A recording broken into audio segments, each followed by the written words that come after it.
It's obviously a multi-stakeholder consultation in terms of those that are involved in that, and we do feel that the primary stakeholders within that consultation are the members, they are the employees within those schools, and so there should be consultation with those unions representing school staff.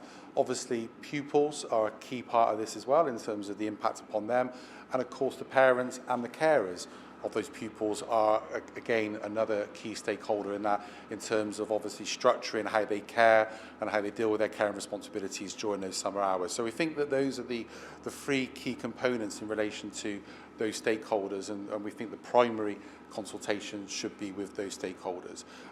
As a result of our press release, the Minister of Education has already engaged with us and has been clear with us and reassured us that there will be full consultation with those trade unions that represent school staff, and we look forward to those consultations on this particular matter. And the government has suggested reducing term time if summer hours are changed. You say this lacks clarity. What proposals would you expect?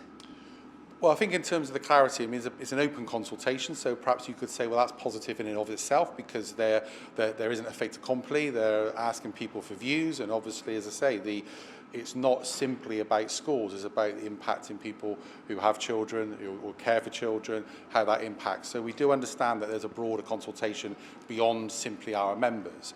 I guess the question is, well, what are the options on the table? And that's what's not clear. And as I say, government might say, well, actually, if we set out options, you know, they would be accused of saying there's a fait accompli, so we want to keep this kind of fairly open. But it's about trying to understand what are the potential proposals on the table? What are we looking at potentially as an alternative to summer hours, so we can actually start to consult our members properly on those potential solutions, because some of those solutions may indeed be positive. We don't know in terms of a positive impact in terms of the learning environment and also upon our members in terms of their own work-life balance.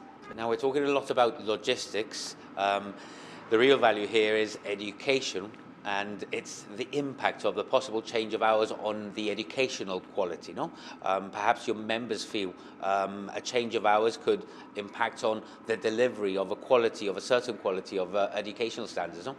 Yeah, and this is what our members from the education branch are telling us. You know, they're talking, you know, very passionately. I mean, these are people who are in a vocation. They don't go into schools. They're there to deliver, deliver education to children, or they support the educational function if they're part of the ancillary staff to ensure that, you know, children in Gibraltar are being educated to the highest standard. One of the things that our members in the branch are raising with us is that very much around the pupil-centric model that exists, and and ensuring that can be delivered, and then making sure that any changes do not impact upon the educational delivery, that just the environment and the comfort for pupils and teachers alike is maintained, and it's about ensuring that whatever changes are being proposed, that they work for the staff and for the pupils. Our members in the education branch have said, look, they welcome the consultative approach to this, but that just needs to be properly structured, and we need to have that consultation. As I say, the Minister has reassured us that we will be fully consulted on this, and we'll be engaged fully, as I say, and we look forward to those consultations.